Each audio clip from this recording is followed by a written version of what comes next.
I watched the new trailer for Larian Studios' new game, Divinity, and I couldn't help but feel a sense of awe and horror and a desire to see more from this world, and it got me thinking. I started thinking about it. Anytime I keep coming back to a story or a scene over and over again, I started trying to figure out how they did it, how it works.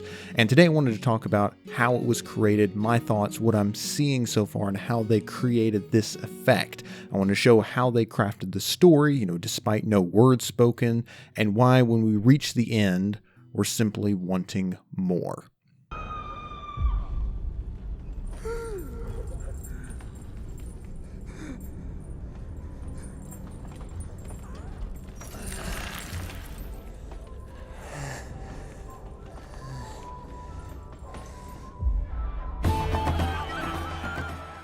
So we enter this scene, this trailer, to find an older man chained and hung up. This is our first point of view, the first person. It's always key to remember what story reaches out to us at first, what potential person, what individual.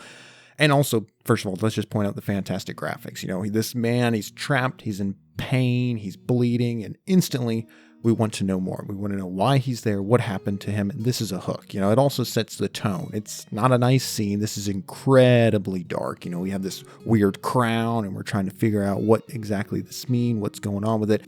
And it's important to prepare the audience for the type of story you're going to tell. Audiences don't like it when they're watching Monsters, Inc. and an act of, horrific violence suddenly occurs, something out of a Tarantino movie. We don't like that. We were set up for this type of story. We want to see that story play out. We like foreshadowing. We like all the breadcrumbs, the hints. Even if we don't know exactly where it's going, we like having an idea. The hints, everything's pointing towards a direction, pointing towards a united theme and message. Keep this in mind going forward as we go through the rest of this trailer. And now we cut to a festival that's ongoing. And while the scene is, rather festive, there's something off-putting almost immediately. We have this scene, this image of a bloody chicken sliced up and served and greedily being devoured. But the thing is this is not uncommon. Everybody has chicken, fried chicken at a festival. What else would you expect? And if anything, it's so ordinary you wouldn't really think twice, but what are we, the audience, supposed to feel at this point? Think on that. Try and, this is something where if you're trying to get invested in a story, it's bad to do. But if we're analyzing it, we're trying to find and continually ask ourselves, what am I thinking about this? Why? What's giving me this idea? And so for this whole festival, we have children, stilt walkers, music, a whole host of people drinking and partying. And it's just this, lively. You can tell this is a lively gig. And then an orc, is drinking so much he throws up and he down into there. And there's pigs and animals. And then they eat the slop. And again, it's like this catch. Unsettling. Not in a violent way. It's unsettling because, it's gross, but two, because no one bats an eye. And so what this does is now we're feeling isolated as the audience. We're feeling something that everyone else in this story is not feeling. So there's this separation, and we'll continue to develop this and keep coming back to this going forward. But before we can dwell on it, we're back to the festival. Everything keeps moving. The joy and life of the party is there to keep us from overthinking things. Because again, in this trailer, when we're watching it for the first time, it's moving fast. We don't have the time to do what we're doing now and overanalyzing and taking it apart. And ensure this helps, as the story moves on, it helps ensure we can't draw too many conclusions. We can't ask ourselves, why am I thinking this? And this is what taking it slow lets us do. We can look back, of course, and when we know where the end is, we can go back and rewatch it and see where all these breadcrumbs, see what this is all building towards. But for the authors going forward, for the first time, you don't really want the audience to have time to draw conclusions. You want them to have this sense, this feeling, this interest, and then keep moving, keep them unsettled. This is the second thing that they don't want the audience to become attached to the festival. They don't want us to align ourselves with anyone at this point. And again, we'll develop this more on this later. We'll see where this comes into play. And then we cut back to the bound man. It's this unsettling image. And we go back, cut back again. There are chicken man. The man with the chicken leg is approaching this wicker statues, and everyone, is collecting around. This is kind of the congregation area. And, cute mother and daughter are there, and they hang up this weird voodoo thing. And again, we're getting this, these two juxtaposition, the happy festival of everyone getting along, all these different cultures, the old orcs, and everybody's getting together. It's a family event.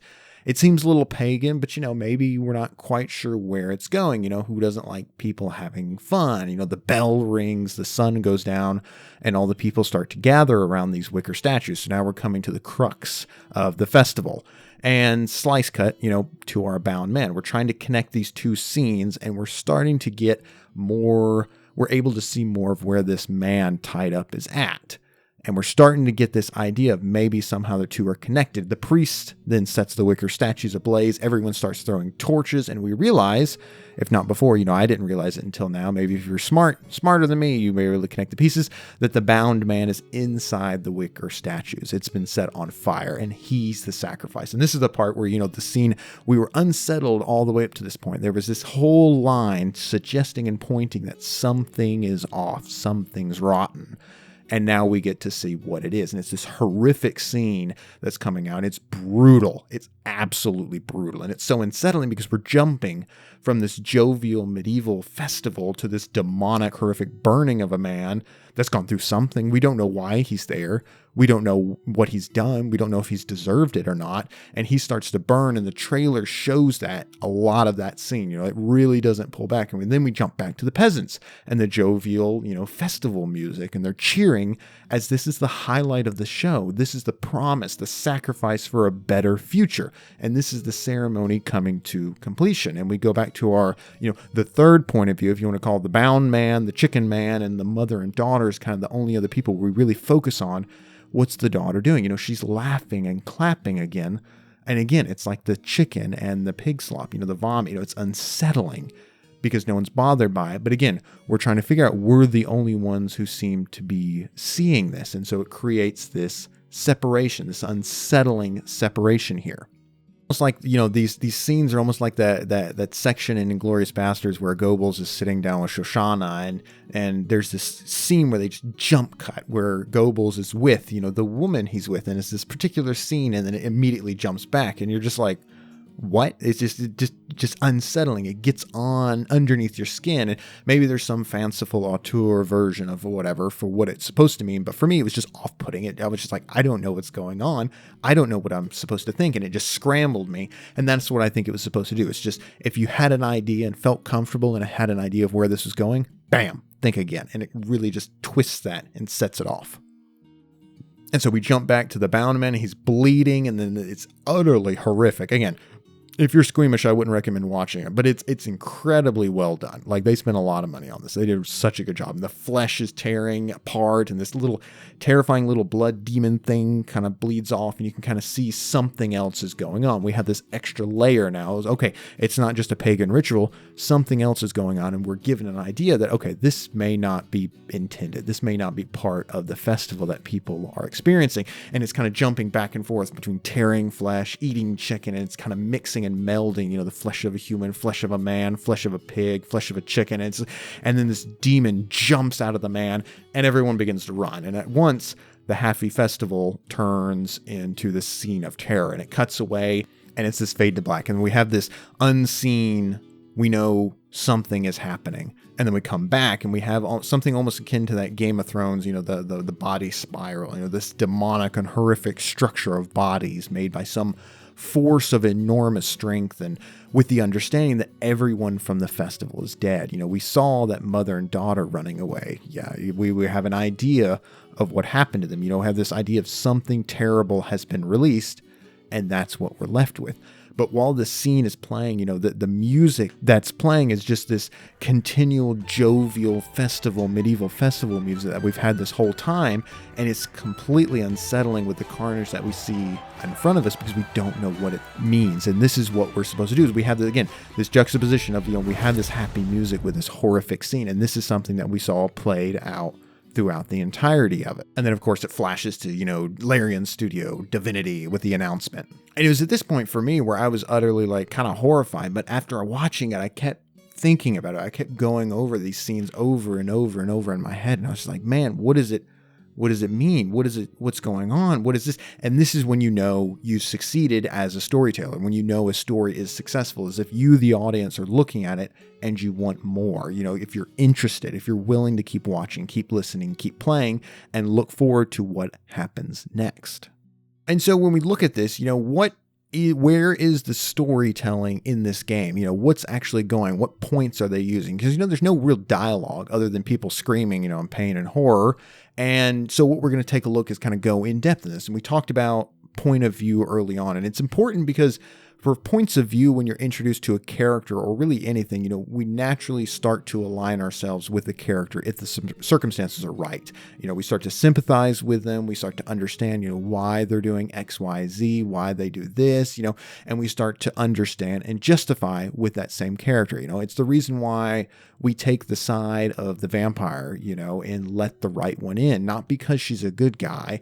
It's because we've been with her for so long. Think of how many people, would side with Tywin Lannister given in a circumstance. He's one of these characters that a lot of people loved. And imagine if he attacks somebody else where honestly, even though Tywin's a vicious, vicious person, morality aside, we'll go with him just because we've known him. We start to follow him. We understand his justifications. We can start to rationalize this ourselves. You do this in your own lives, but now take that, but imagine when you sympathize and justify with someone only to realize you're wrong, dead wrong, and it just blows up in your face, and you have this sense and this feeling that you've been used. You feel betrayed. You don't really like that feeling, and generally for most people, you want to avoid it. And the reason why horror movies usually do this tactic where they try and distance the audience emotionally from the characters quickly early on is because bad things are going to happen to them. You don't want it to feel like a tragedy or like, truly a terrible. You imagine if an old Yeller, the nice old family who's raising this poor dog or something, they just get eaten by zombies or something like that. It's like, holy cow, I didn't expect that. I like these people. I didn't want to watch that happen because we've become attached to them. I think I've never actually seen it, but in the Saw movies, I'm pretty sure all the characters are in there are criminals. They've done terrible things. It goes back to, the age-old story of Agatha Christie's And Then There Were None. These people arrive on an island and one by one they start to die, but it's not a tragedy because pretty early on in the story, we're told that all these people are murderers and have escaped. And we start to go, okay, maybe something's going on. We, the audience, are then carefully separated from the characters, which allows us to see this dark story play out without feeling sad, without it just being like, wow, this is utterly depressing. It almost would feel like you're just watching the news about some tsunami killing hundreds of thousands of innocent people. It's just like, wow, there's nothing in it for me. But if you have this separation, it kind of helps determine if it's going to be, a great tragedy of evil and wanting it to end, or something different, which we haven't really experienced. You're watching something horrific happen to somebody who maybe deserves it a little. Maybe they had it coming. Maybe they were doing something and this is their fault, which now means that we don't have to feel guilty about watching something bad happen. So let's go back to the trailer. So introduce this with the point of view. The first point of view we're introduced in this trailer, we have the bound man. And generally for audiences, you might think, well, that sucks, but we don't usually attach ourselves to lost causes, at least not without more work.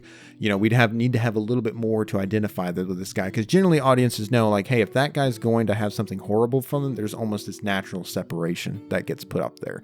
The other thing is there's nothing else developed to sympathize with us, beyond the fact that he's just going to be killed. And next we have the chicken man, our second point of view or character that we kind of follow through. But again, there's this unsettling feeling with the chicken, with the meat, the flesh that kind of keeps us at a distance. We get the idea that something's happening, and this helps, prepare the audience that we're going to keep ourselves back. We're not going to invest in this. And finally, we go back and forth between all these characters, and we have the mother and the daughter. Imagine if we opened with the girl and the mother. There would be a much stronger likelihood that we attach ourselves to them. And by that, what I mean attach is we'd invest in them. We'd want them to have a happy outcome. We'd follow them. We'd want them to make it out. After all, they're innocent, right? We start to understand, well, they grew up this way. This is all they've ever known. But what happens is we're not introduced to them until much later, after the chicken, after the pig slop, after the Wicker Man and the scary priest and the creepy doll and the guys who I think are like whipping themselves. This keeps us at a strong distance, and we're watching and waiting because all these different signals, all these different signs point to something being off. Something's wrong. And then the final moment, they laugh and clap at this fire where we know there's a burning man on the inside, and it's absolutely horrific. It's like, holy cow. And this is what the authors intended. They wanted to keep the audience in the right place. We don't sink our hopes and aspirations on anyone. And again, this is not an accident. We're meant to keep our distance, watching and waiting to see what happens, because we realize this. We're pretty sure, as you see that demon get released or whatever's released, we're pretty sure that the girl and her mom are completely toast. This demon, whatever's escaped there that creates this horrific structure, a hellstone or whatever it's called. Everyone got completely destroyed in this, but at the same point, at the end of this, when you're watching this, you don't really feel bad. Imagine if I told you this from the beginning. I'd feel used and a little bit like a psychopath if I thought, hey, there's going to be a cute girl, a little cute family, they're going to get murdered by a demon and you're not going to feel bad about it. And it's like, I don't know if I believe. Well, this is what we saw happen. We saw an entire village, a multicultural, village of all these hopes and dreams get completely decimated, and we didn't feel sad. If anything, it kind of feels like they messed around and found out. They caused this. They brought this upon themselves. And all of this is strategically positioning the audience to let this horrific scene play out and ensure the audience reacts the right way, reacts the correct way, so that way we don't feel used, we don't feel betrayed, we don't feel sad like this is some, depressing tragedy. We want more. And this is what, the strange thing is, the reason why I think this also stood out is because it's so different from what most games try and do. When most stories try to sell you, they try to sell you on the heroic journey. Do you want to be cool? Do you want to be the awesome, the greatest person in the land? Save the Indians, beautiful maidens, handsome hunks, whatever you want. Do you want to be great? That's the pitch. Do you want to save the attractive innocents in this world and be a great person and have everyone thank you? What's the pitch here for Divinity? And this is the thing that's, it's wild. I think it's really fantastic. And the reason why I think it's really successful, I do think it will alienate people who dislike how dark and vicious, horrific this story is. But it seems like this is what they're going for, and whether the rest of the game will be this dark or not, I'm not quite sure. The Witcher is really dark at times. There's certain sections in the book and in the game that's really dark, and, we're like, holy cow. But at the same point, it has mass appeal. You can really build an audience on this. Berserk as well. When I saw this play out, I was like, this is something straight out of Berserk. This really reminds me, this really vicious darkness of humanity, where kind of the audience is watching this and we're just like, oh my goodness, But I want to and I just wanted to go through this Divinity trailer and highlight, how well it's been done, because I don't know anything about Divinity. Really, I played Baldur's Gate 3, along with everybody else, or, played like the first 75% of the game like a gazillion times, like most people. But again, for this trailer, there's no pitch about gameplay. There's no real pitch about story. What we've been shown is this horrific scene, and we want more, and that's it. We want to know more, and that's it. And they've done a fantastic job here. Again, this is something straight out of Berserk, and I think this a lot of people are going to be really interested in this, because again, I think they've done a great job. If this level of quality is what goes into the story and gameplay, I think we're going to have a great game to look forward to. And all of this, this unease, the discomfort, unsettling, and then something dark comes out. And again, we don't even see what comes out exactly. We get to see what happens, but we don't know. And all of this is in 3 to 4 minutes. It's tightly compacted, and it's great, and it's very, very short. And it's just, it's well done. They did such a good job on it. Anyway, let me know what you think down below. Please do like and subscribe. It very much helps with the algorithm. But let me know what you think on this story. Does it work? Do you agree with me? For horror movies, is there a reason why you like this, style of story, or is there something that you really dislike about this? This is something that really find distasteful going through there. I have family members who really like the more Hallmark stuff because life is dark and they really don't need any more of that. But then there's other people who's like, this seems more real than the Disney sunshine and rainbows, because there is darkness out there and I want to see that story play out. So let me know what you think. Again, please do like and subscribe. It very much helps. And thank you for your time. I'm Jeff Cassidy, and this is Fiction Applied. I'll see you in the next.